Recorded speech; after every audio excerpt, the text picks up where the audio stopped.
सुप्रभात। मैं सुनीता झा आप सबकी हिंदी शिक्षिका आप सबका स्वागत करती हूँ। बच्चों, आज हम लोग सीबीएसई बोर्ड के एक कविता को पढ़ने वाले हैं और उस कविता के रचनाकार हैं, कवि हैं मैथिली शरण गुप्त। उनका जन्म 1886 और मृत्यु 1964 ईस्वी में हुआ था।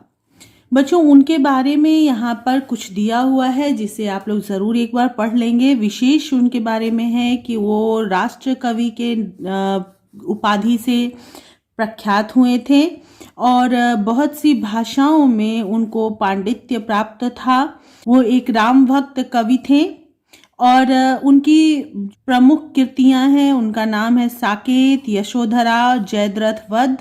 उनकी भाषा विशुद्ध खड़ी बोली थी, साथ ही साथ उनकी भाषा पर संस्कृत का विशेष प्रभाव दिखता है, अर्थात तत्सम शब्दों का वो ज़्यादा प्रयोग करते थे। जो हम अभी जो कविता पढ़ने वाले हैं उसमें भी इस चीज़ को हम ज़रूर देखेंगे। और उनकी कथा वस्तु भारतीय इतिहास के अंशों से ली हुई होती थी। इनके पिता भी कवि थे जिनका नाम सेठ रामचरण दास था और इनके छोटे भाई सिया राम शरण गुप्त। इनकी एक कविता आप लोगों ने 9th में भी पढ़ी थी। तो आज अब हम लोग जो कविता पढ़ने वाले हैं उस कविता के विषय में यहाँ पर दिया हुआ है। इसमें मनुष्य के बारे में बताया गया है कि मनुष्यता किसे कहते हैं। मनुष्य सिर्फ जीवन प्राप्त कर लेना, इंसान बन के जन्म लेना नहीं होता, बल्कि मनुष्य के लिए कौन कौन से गुण, कौन कौन से व्यवहार सही होते हैं वो आवश्यक हैं। तो उसी मनुष्यता से भरे गुण के बारे में इस कविता में कवि ने बताया है। तो चलिए शुरू करते हैं इस कविता को। थोड़ा ध्यान दीजिएगा क्योंकि तत्सम शब्दों से भरी हुई है ये कविता। तो मैं जैसे जैसे अर्थ बताऊंगी आप उनको ध्यान रखिएगा। तो चलिए शुरू करते हैं। मनुष्यता, इंसानियत किसे कहते हैं। कवि अपने विचार बता रहे मनुष्यता के विषय में। विचार लो कि मर्त हो, न मृत्यु से डरो कभी। कवि कहते हैं कि तुम ये मान लो, यकीन कर लो कि तुम मरणशील हो, आज नहीं तो कल तुम मरोगे ही। तो मृत्यु से डरना छोड़ दो, मरो, परंतु यूं मरो कि याद जो करे सभी। कवि कहते हैं कि मरना तो है ही, तो मरो, लेकिन ऐसे मरो कि तुम्हारे मरने के बाद भी लोग तुम्हें भूले नहीं, तुम्हें याद करें। हुई न यूं सुमृत्यु तो वृथा मरे वृथा जिए, मरा नहीं वही कि जो जिया न आपके लिए। कवि कहते हैं कि अगर ऐसे ना मरो कि लोग तुम्हें याद करें, तुम्हारे अच्छे कार्यों को याद करें, तो तुम बेकार मरे। वृथा मतलब बेकार। अगर तुम्हारी ऐसी सुमृत्यु नहीं हुई, अच्छी मृत्यु नहीं हुई कि लोग तुम्हें मरने के बाद भी याद करें, तो तुम बेकार मरे और बेकार ही जिए। तुम्हारा जीवन व्यर्थ है, तुम्हारी मृत्यु भी व्यर्थ है। मरा नहीं वही कि जो जिया ना आपके लिए। कवि कह रहे हैं कि वही एक व्यक्ति अमर है, सदा सदा के लिए जीवित है। वही सिर्फ नहीं मरा जो आपके लिए नहीं जिया, मतलब जो सिर्फ अपने लिए नहीं जीता है, जो संसार के लिए जीता है, समाज के लिए जीता है, वही एक व्यक्ति ऐसा है जो कभी नहीं मरा, यानी कि उसका नाम सदैव अमर रहेगा, उसको हमेशा याद किया जाता रहेगा। वही पशु प्रवृत्ति है कि आप ही चरे, वही मनुष्य है कि जो मनुष्य के लिए मरे। कवि कहते हैं कि पशु प्रवृत्ति यानी कि जानवरों वाला स्वभाव वही है कि जो सिर्फ अपने लिए चरता हो। इंसान क्या है, जो कमाई करता है तो उसकी जो आमदनी होती है वो अपने परिवार में बांटता है, उसे अपने साथ साथ अपने कुटुंब की भी फिक्र होती है, तो ये इंसानियत होती है। लेकिन जानवर जो होते हैं वो अपने लिए चरते हैं। कभी आपने नहीं देखा होगा कि गाय या बकरी अपने लिए भी घास खाते हैं और घास लेकर जाते हैं अपने परिवार के लिए भी नहीं, वो सिर्फ अपने लिए चरते हैं, सिर्फ अपना पेट भरते हैं। तो कहने का मतलब है कि पशु प्रवृत्ति है वो कि जो सिर्फ आप यानी अपने अपने लिए चरते हो, सिर्फ अपनी अपनी फिक्र करते हो, वो पशु प्रवृत्ति है। तो उस पशु प्रवृत्ति को छोड़ दो, क्योंकि ये इंसानियत नहीं है। वही मनुष्य है जो मनुष्य के लिए मरे। असल में मनुष्यता क्या है? असल में इंसान कौन है? जो दूसरे इंसानों के लिए सोचता है, उसके लिए कार्य करता है। उसी उदार की कथा सरस्वती बखानती, उसी उदार से धरा कृतार्थ भाव मानती।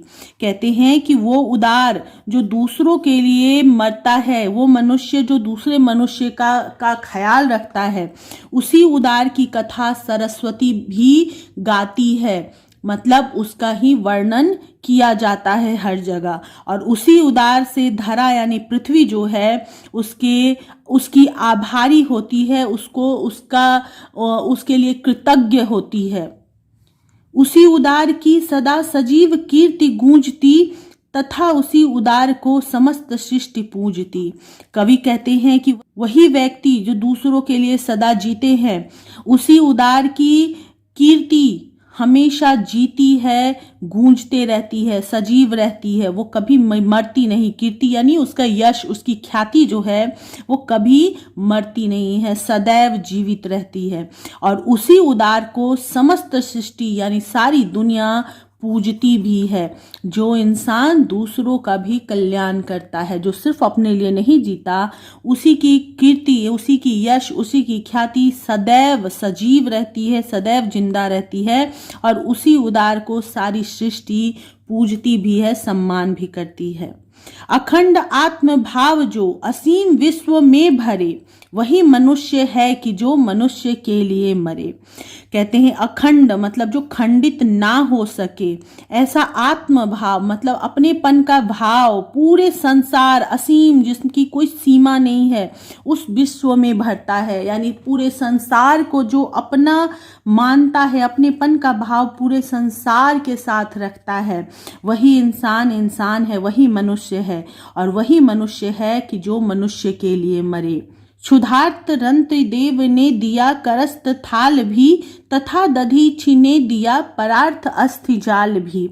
रंतिदेव एक राजा थे जो बहुत ज़्यादा भूखे थे, लेकिन फिर भी उनके हाथ में यानी करस्त, उनके हाथ में जो खाने का थाल था, मांगने वाले को वो मना नहीं कर पाते हैं। क्षुधा से, भूख से व्याकुल होते हुए भी वो क्या करते हैं, मांगने वाले को अपना भोजन, अपना थाल अपने हाथ से उठाकर दे देते हैं। ये हुई असल में इंसानियत, कि अगर हम भूखे भी हैं, फिर भी हम भूखे रहकर भी किसी और का भूख अगर मिटा सकने का साहस कर सकते हैं, तभी हम दयालु हैं, तभी हम उदार हैं। अगर हमारे पास सब कुछ है और तब हमने किसी को दिया, तो वो तो सिर्फ यश कमाने के लिए, सिर्फ नाम कमाने के लिए हुआ। लेकिन जब हम खुद उस चीज की जरूरत महसूस कर रहे हैं और फिर भी किसी की सहायता कर रहे हैं, तो असल में उदारता वही है। तो रंतिदेव ने वैसी ही उदारता दिखाई। तथा दधीचि ने दिया परार्थ अस्थिजाल भी। जब असुर को मारने के लिए एक विशेष हथियार तैयार करना था, और उसके लिए किसी भी ऐसे व्यक्ति को जो कि खुद अपने से अपनी अस्थियां दान करता हो, तो उन अस्थियों से अगर वो हथियार बनाया जाता, तभी उस राक्षस की मृत्यु हो सकती थी, उस असुर की मृत्यु हो सकती थी। तो ऐसे में और कोई ऐसा परोपकारी नहीं मिला था। सारे देवताओं ने जब आग्रह किया, तो ऋषि दधीचि ने स्वयं अपनी अस्थियां यानी अपनी हड्डियां जो थी वो दान कर दी थी, मतलब मृत्यु को गले लगा लिया था। और फिर उनकी हड्डी से इंद्र का वज्र बना और असुर को मारा गया। तो दधीचि ने परार्थ, पर जोड़ अर्थ यानी कि दूसरे के लिए अपने अस्थि जाल दान दिए थे। उशिनर क्षितिस ने स्वमांस दान भी किया। क्षितिस मतलब राजा, और उशिनर गांधार का राजा जो था, उसने अपने मांस का दान किया था ताकि दूसरे किसी प्राणी की प्राण रक्षा की जा सके। सहर्ष वीर कर्ण ने शरीर चर्म भी दिया। वीर कर्ण जो थे, जिनको दानवीर कर्ण भी कहा जाता है, महाभारत में जो थे, उन्होंने सहर्ष खुशी के साथ अपने शरीर का चर्म, जो उनके शरीर से जुड़ा हुआ था, उनका कवच और कुंडल, उस कवच और कुंडल का उन्होंने दान किया। मांगने वाले को उन्होंने इनकार नहीं किया। तो ये दानी थे जिनके बारे में यहाँ पे बताया है कवि ने। अनित्य देह के लिए अनादि जीव क्या डरे, कहने का मतलब है जो नश्वर देह है, जो आज है कल जिसको खत्म हो जाना है, जिसका अंत निश्चित है, उस देह के लिए अनादि जीव, वैसा जीव यानी कि आत्मा जो कभी मरती नहीं है, जिसे कहा जाता है अनश्वर है, तो वो आत्मा क्यों डरे कि मैं मर जाऊंगा, क्योंकि शरीर को तो खत्म होना ही है, लेकिन ये आत्मा सदैव के लिए जीवित रहने वाली है। तो सदैव जो जीवित रहने वाला है उसे मरने का डर क्यों होना चाहिए। वही मनुष्य है जो मनुष्य के लिए मरे। तो जैसे ये दानवीर लोग थे, इन लोगों ने मनुष्य के लिए, दूसरों के लिए अपने सुख को त्यागा, अपने प्राण को त्यागा, तो वैसे ही मनुष्य असल में मनुष्य हैं। सहानुभूति चाहिए, महाविभूति है यही, वशीकृता सदैव है बनी हुई स्वयं मही। कहने का मतलब है कि महाविभूति, सबसे बड़ी पूंजी जो है दुनिया में, इंसान के लिए सबसे बड़ी पूंजी है सहानुभूति का भाव। जो इंसान के लिए, दूसरे प्राणियों के लिए अपने मन में सहानुभूति का भाव रखता है, सिंपैथी रखता है, वही सबसे बड़ी पूंजी है इंसान की। वशीकृता यानी कि जो धरती जो है, मही जो है, धरती भी उसी की वश में हुई है, ये सारा संसार उसी के वश में हुआ है, जो सदैव दूसरों के लिए अपने को बलिदान करता है। विरुद्धवाद बुद्ध का दया प्रवाह में बहा, विनीत लोक वर्ग क्या न सामने झुका रहा। यहाँ पे बुद्ध के समय की बात की जा रही है। जब बुद्ध का बौद्ध धर्म आया था, उस समय बहुत से लोग उनके उस धर्म के विरुद्ध में खड़े थे, लेकिन फिर भी वो विरुद्धवाद बुद्ध के दया के सामने बह गया। जो उनके विरोधी थे वो भी बुद्ध के शरण में आने से खुद को नहीं रोक पाए, क्योंकि उनका जो दया था, उनका जो प्रेम भाव था, उसने सबको अपने वश में कर लिया। तो अब कवि कहते हैं कि विनीत लोक वर्ग क्या न सामने झुका रहा। जो विरोधी थे बुद्ध के, वो विनीत होकर वो लोक वर्ग यानी वो समाज जो था, वो इंसानों का जो विरोधियों का जो एक समूह था, वो विरोधियों का समूह विनीत होकर क्या सामने बुद्ध के नहीं झुका रहा। तो कैसे झुका रहा? उनकी दया की वजह से, उनके प्रेम की वजह से, उनकी सही राह दिखाने की वजह से। आहा, वही उदार है परोपकार जो करे, अर्थात वही व्यक्ति उदार है जो पर उपकार यानी दूसरों पर उपकार करता है। जैसे बुद्ध ने दूसरों पर उपकार किया तो लोगों ने उनको माना, उनके विरोधी भी उनके अनुयायी बन गए, उनके धर्म को मानने लगे, क्योंकि वो एक उदार व्यक्ति थे, परोपकारी व्यक्ति थे। वही मनुष्य है जो मनुष्य के लिए मरे। रहो न भूल के कभी मदांध तुच्छ वित्त में, वित्त का मतलब होता है धन। तो कहने का मतलब है कि तुच्छ मामूली से धन के लिए मद में अंधे मत बने रहो, गर्व के में अंधे मत बने रहो कि मेरे पास बहुत धन है, मुझे किसी की जरूरत नहीं है, किसी की कमी नहीं है। सनाथ जान आपको करो न गर्व चित्त में, और अपने आप को सनाथ जान के यानी सब चीज से संपन्न मान के, ऐसे लोग मान करके जिसके पीछे बहुत सारा शक्ति है, बहुत सारे लोगों का हाथ है। सनाथ का मतलब होता है जिनका कोई नाथ हो। तो अपने आप को सनाथ जानकर गर्व मत करो, इस बात का घमंड मत करो कि तुम्हारे ऊपर बहुत ही शक्तिशाली व्यक्ति का हाथ है, तुम सनाथ हो, या तुम्हारे पास बहुत सारा धन है। तो इस मद में, इस घमंड में अंधे मत बने रहो। अनाथ कौन है यहाँ? त्रिलोकनाथ साथ हैं। कवि कहते हैं कि यहाँ अनाथ है ही कौन? तुम्हें इस बात का घमंड है कि तुम सनाथ हो, तुम्हारे सर पर बहुत शक्तिशाली व्यक्ति का हाथ है, तो यहाँ पे अनाथ कौन है? क्योंकि त्रिलोकनाथ यानी कि भगवान जो हैं, शिव जो हैं, वो तो सबके साथ हैं। तो जिसके साथ भगवान है वो अनाथ कैसे हो सकता है? अर्थात कवि कहते हैं कि तुम अपने आप को सनाथ जानकर घमंड मत करो क्योंकि यहाँ कोई अनाथ नहीं है, सबके साथ त्रिलोकनाथ हैं, भगवान हैं। दयालु दीन बंधु के बड़े विशाल हाथ हैं। दयालु जो दीन बंधु हैं यानी भगवान हैं, दीनों के जो रक्षक हैं, दीन बंधु हैं, उनके हाथ बहुत विशाल हैं। वो अपने हाथ, अपने करुणा भरे हाथ सबके सर पर रखते हैं, सबका साथ देते हैं। अति भाग्यहीन है अधीर भाव जो करे, और वो व्यक्ति जो भगवान की दया को नहीं मानता है, उसे लगता है कि भगवान हमारा साथ नहीं दे रहे हैं, और अधीर हो जाता है, बेचैन हो जाता है, थोड़े से तकलीफ को देखकर, थोड़ी सी मुश्किलों को देखकर ही परेशान हो जाता है। ये कहने लगता है कि भगवान हमारे साथ नहीं है, हम कहाँ जाएं, क्या करें। तो ऐसे अधीर भाव करने वाले लोग मतलब बहुत ज्यादा भाग्यहीन, मतलब दुर्भाग्यशाली हैं, क्योंकि वो भगवान की दया पर विश्वास नहीं रखते, भगवान की सहायता पर यकीन नहीं रखते। वही मनुष्य है कि जो मनुष्य के लिए मरे, वही मनुष्य है जो दूसरे मनुष्यों के लिए अपने जीवन को रखता हो, दूसरे मनुष्य की सहायता करता हो।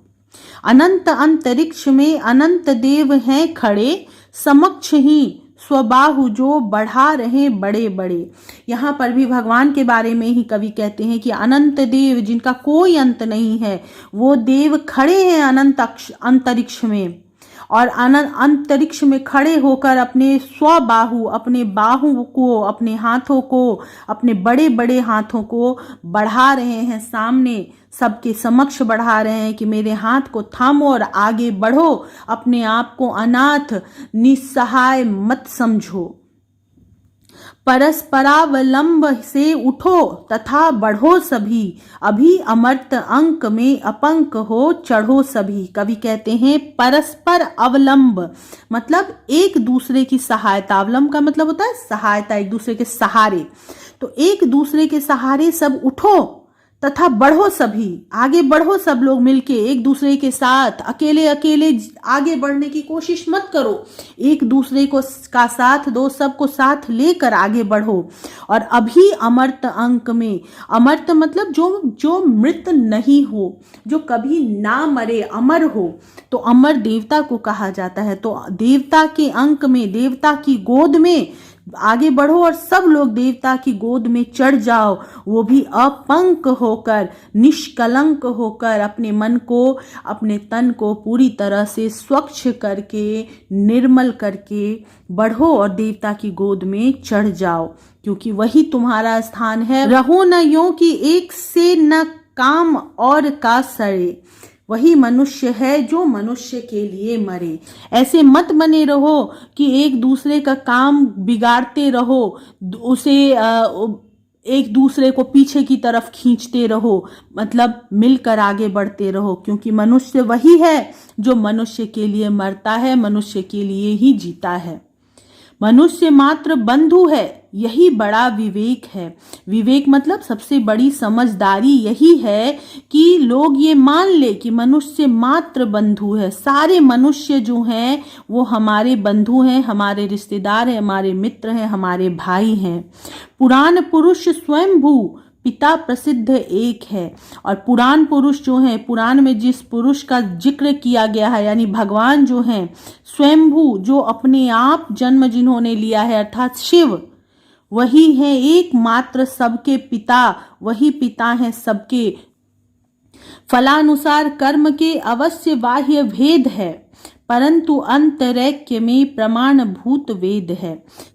कवि कहते हैं कि फल अनुसार, कर्म के फल के अनुसार ही इंसान को सब कुछ मिलता है, सब चीज अलग अलग मिलता है, धन दौलत, जीवन में ऐश्वर्य, आराम, सब कुछ जो है वो कर्म के फल के अनुसार मिलता है। लेकिन ये बाह्य भेद है, ये बाहर से दिखावा मात्र है कि कोई धनी है, कोई गरीब है, कोई स्वस्थ है, कोई बीमार है, ये सिर्फ बाहर से दिखता है। लेकिन अंतरैक्य यानी आत्मा की जो एकता है, आत्मा से अंतर मन से देखा जाए अगर, तो इंसान में सिर्फ एक प्रमाणभूत है, सिर्फ एक साक्षी है, और वो साक्षी वेद है। मतलब अंदर से सब व्यक्ति एक समान है, बाहर से बहुत अलग अलग दिखते हुए भी अंदर से सब एक समान है। अनर्थ है कि बंधु ही न बंधु की व्यथा हरे, और ये सबसे बड़ा अनर्थ है, सबसे बड़ा दुर्भाग्य है कि बंधु भाई ही भाई की व्यथा, भाई ही भाई की व्यथा मतलब तकलीफ, भाई ही भाई की व्यथा तकलीफ को ना हरे ना दूर करे। वही मनुष्य है कि जो मनुष्य के लिए मरे। चलो अभिष्ट मार्ग में सहर्ष खेलते हुए, कवि कहते हैं अभिष्ट यानी इच्छित, जो तुम्हारी चाहत है, उस मार्ग पर सहर्ष खुशी के साथ खेलते हुए आगे बढ़ो। विपत्ति विघ्न जो पड़े उन्हें ढकेलते हुए, और रास्ते में उस राह में जो भी विपत्ति आए, जो भी विघ्न यानी कि रुकावट आए, उन सबको ढकेलते हुए आगे बढ़ो, उन सब से लड़ते हुए आगे बढ़ो। घटे न हेल मेल, हाँ बढ़े न भिन्नता कभी। मतलब जो तुम साथ में जब तुम लोग आगे बढ़ रहे हो अपने इच्छित मार्ग पर देवता के गोद में जाने तक, तो उसमें तुम लोगों का हेल मेल यानी प्रेम का भाव जो है कभी ना घटे। तुम लोगों के बीच तुम्हारे मन में भिन्नता अलगाव कभी ना बढ़े। अतर्क एक पंथ की सतर्क पंथ हो सभी। मतलब ऐसा रास्ता जो तर्क से भी परे है, जिसको हम लोग तर्क में यानी कि हम लोग डिस्कस करके हम जिस रास्ते के बारे में नहीं बता सकते कि हम उस रास्ते पे जा रहे हैं जहां हमें भगवान मिलेंगे, हम उस रास्ते पे जा रहे हैं जहां हमें मोक्ष मिलेगा, ये तर्क किया ही नहीं जा सकता, मानव बुद्धि से आगे है, बढ़ के है। तो ऐसे पंथ पर हम लोग को सतर्क होकर यानी सावधानी के साथ इस पंथ पर, इस रास्ते पर चलना है। सतर्क का मतलब सावधानी, और अतर्क का मतलब जो तर्क से भी बढ़कर है, आगे बढ़कर है, जिसको इंसानी बुद्धि नहीं समझ सकता। तभी समर्थ भाव है कि तारता हुआ तरे, और तुम तभी समर्थ अर्थात शक्तिशाली कहलाओगे जब तुम दूसरे को तारते हुए अपने आप को तार सको। तारना मतलब अपने आप को मोक्ष तक पहुंचा सको, तुम सफल हो सको, तभी जब दूसरों को भी साथ में सफल करते हुए आगे बढ़ो। वही मनुष्य है जो मनुष्य के लिए मरे। अर्थात मनुष्य वही है, मनुष्यता उसी को कहते हैं जो दूसरे मनुष्य के लिए अपने आप को, अपने स्व को न्यौछावर कर देता हो। बच्चों मैंने ये पूरी कविता बता दी आप लोगों को, फिर भी अगर आपको कहीं कोई तकलीफ हो, कुछ ऐसा हो जो नहीं समझ में आ रहा हो, मैंने हर लाइन की विस्तृत व्याख्या की है, फिर भी अगर आपको ऐसा लगे कि कुछ आपको समझ में नहीं आ रहा है तो बेझिझक बिना किसी संकोच के पूछिए, क्योंकि ये आपके परीक्षा के लिए है और इस परीक्षा में आपको बहुत अच्छे अंक लाने हैं। तो फिलहाल इस वीडियो में यहीं तक। कुछ भी अगर कम पूछना हो तो आप कमेंट करके पूछ सकते हैं, मेरे इंस्टा आईडी पर भी पूछ सकते हैं, या फेसबुक पे भी मैसेज कर सकते हैं। तो फिलहाल बाय बाय, अपना ख्याल रखिएगा।